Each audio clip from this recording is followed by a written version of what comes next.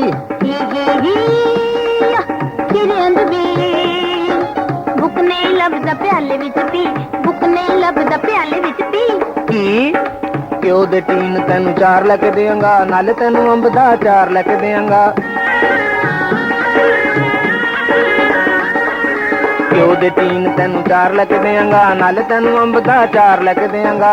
ਨਗਦ ਜੇ ਨਾ ਮਿਲਿਆ ਤੇ ਉਧਾਰ ਲੈ ਕੇ ਦੇਵਾਂਗਾ, ਨਗਦ ਜੇ ਨਾ ਮਿਲਿਆ ਤੇ ਉਧਾਰ ਲੈ ਕੇ ਦੇਵਾਂਗਾ, ਉਧਾਰ ਲੈ ਕੇ ਦੇਵਾਂਗਾ।